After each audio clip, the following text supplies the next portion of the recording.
Hola amigos, bienvenidos a este video tutorial donde podrán conocer las partes internas del computador y sus funciones.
Como lo prometido es deuda, solo nos queda decirles manos a la obra.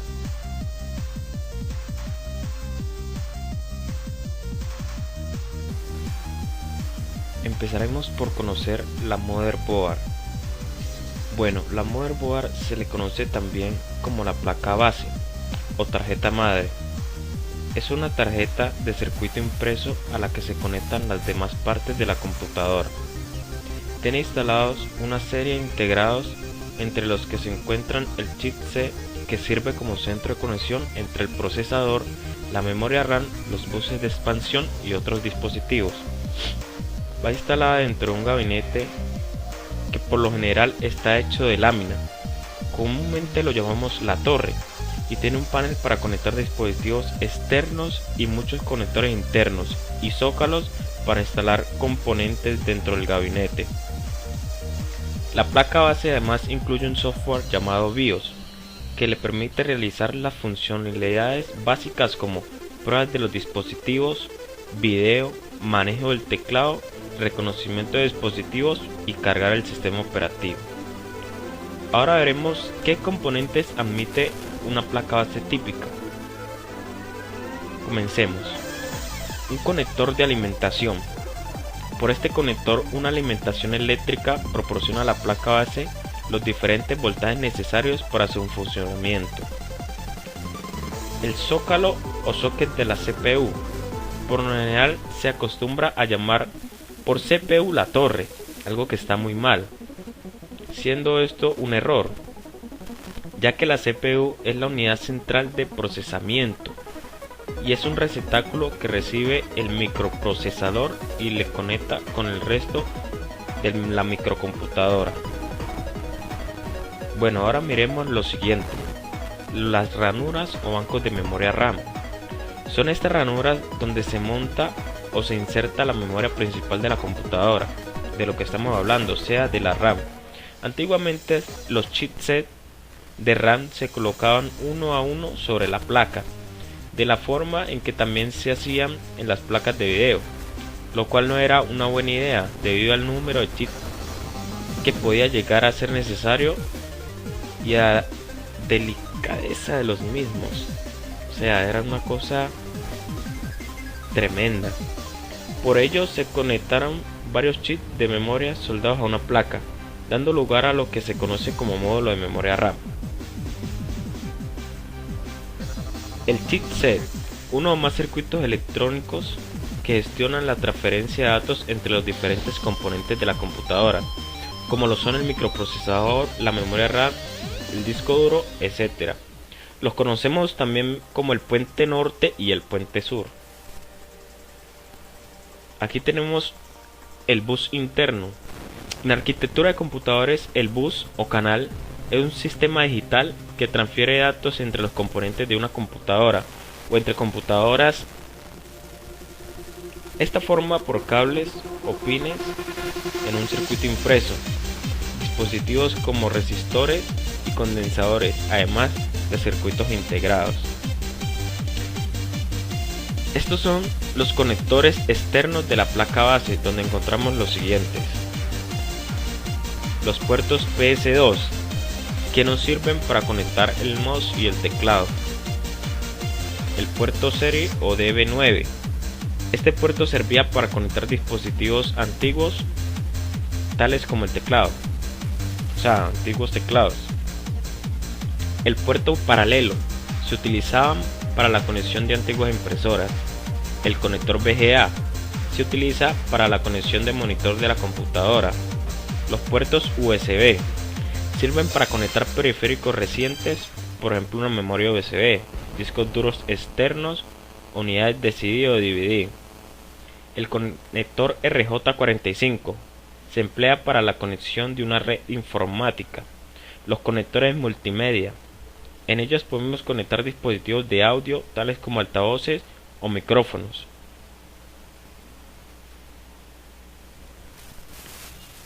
Aquí tenemos los conectores IDE o SATA. En estos conectores podemos conectar dispositivos tales como discos duros y unidades de DVD. Miremos las ranuras de expansión. Se trata de receptáculos que pueden acoger tarjetas de expansión. Estas tarjetas se utilizan para agregar características o aumentar el rendimiento de un computador. Por ejemplo, una tarjeta gráfica se puede añadir a un computador para mejorar el rendimiento de la pantalla 3D en el monitor. Estas ranuras pueden ser de tipo ISA, una interfaz antigua, PCI y la más reciente PCI Express. A continuación, veremos los diferentes tipos de hardware que contiene la torre. El microprocesador. El procesador o CPU, unidad central de procesamiento, como ya lo habíamos dicho antes, es, por decirlo de alguna manera, el cerebro del ordenador o del computador.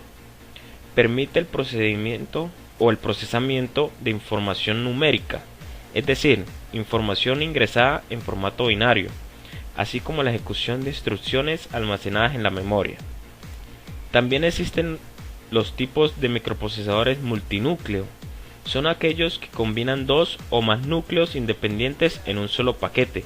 A menudo es un solo circuito integrado, pero cabe resaltar, para que lo tengan muy presente, que no son dos procesadores, sino que son dos o más núcleos trabajando a una misma frecuencia. El disipador de calor. Este componente lo que hace es expulsar o disipar el calor que produce el microprocesador para regular su temperatura. Miremos los discos duros. Un disco duro es un disco magnético en el que puede almacenar datos de un computador.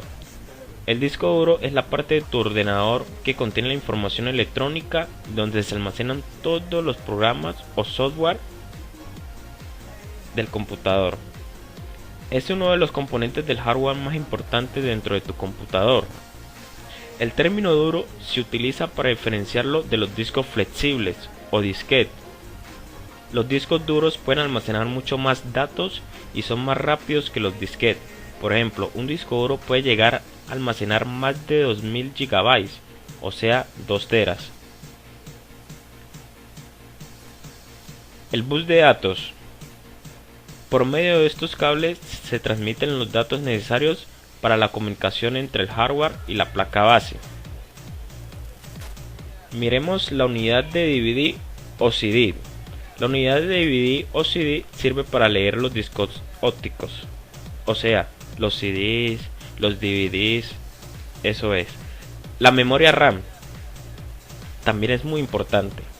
La memoria RAM o la memoria principal es donde el computador guarda los datos que está utilizando en el momento presente. El almacenamiento es considerado temporal porque los datos y programas permanecen en ella mientras que la computadora esté encendida o no sea reiniciada. Se le llama RAM porque es posible acceder a cualquier ubicación de ella aleatoria y rápidamente. Existen 3 tipos de generaciones en estas memorias, que son las más actuales. Está la memoria DDR. Este tipo es el más antiguo en estas memorias y su velocidad real es de 133 MHz. La memoria DDR2. La segunda generación de módulos de memoria DDR utiliza una mayor cantidad de pines y proporciona velocidades de transferencia más rápidas en los equipos móviles y de escritorio. Y por último, las memorias DDR3, que es la última generación de la DDR. Funciona a velocidades de entre 800 y 1600 MHz. Veamos el funcionamiento de la pila. Primero, la pila se encarga de mantener el reloj del computador en funcionamiento cuando este se apaga. Segundo, mantiene guardadas las opciones de la configuración del setup. Por eso, al descargarse la pila, notamos que el computador siempre inicia con una hora de las 12 y pide que se pulse F1 para llamar los valores por defecto del setup. Ahora vamos con la fuente de alimentación, que es un componente muy importante entre los hardware del equipo. La fuente de alimentación es el componente electrónico encargado de transformar la corriente de la red eléctrica con una tensión de 200 voltios o 125 voltios a una corriente con una tensión de 5 a 12 voltios, que es necesario para nuestro computador y sus componentes funcionen. Cuando abrimos el gabinete del computador o la torre, podemos encontrarnos con dos tipos de fuentes. Existen las AT y las ATX. Las fuentes AT tienen tres tipos de conectores de salida, o sea, los cables. El primer tipo son los que alimentan la placa madre. Los dos tipos restantes, de los cuales hay una cantidad variable, alimentan a los periféricos no enchufados. Un slot de la placa madre, como son las unidades de disco duro, unidades de CD o DVD o las disqueteras, etc. La fuente ATX es muy similar a la AT, pero tiene una serie de diferencias, tanto en su funcionamiento como en los voltajes entregados a la placa madre o a la board. La fuente ATX consta en realidad de dos partes: una fuente principal, que corresponde a la vieja fuente ATX con algunos agregados, y una auxiliar. La principal diferencia en el funcionamiento se nota en el interruptor de encendido, que en vez de conectar y desconectar la alimentación de 220 vatios, como hace el de la fuente AT, envía una señal a la fuente principal, indicándole que la encienda o la apague, permaneciendo siempre encendida la auxiliar y siempre conectada a la alimentación de 220 vatios, permitiendo poder realizar conexiones y desconexiones por software. Me refiero a hibernar y suspender. Bueno amigos, este ha sido todo. Espero que hayan aprendido mucho sobre la arquitectura de computadores con este video tutorial. Gracias.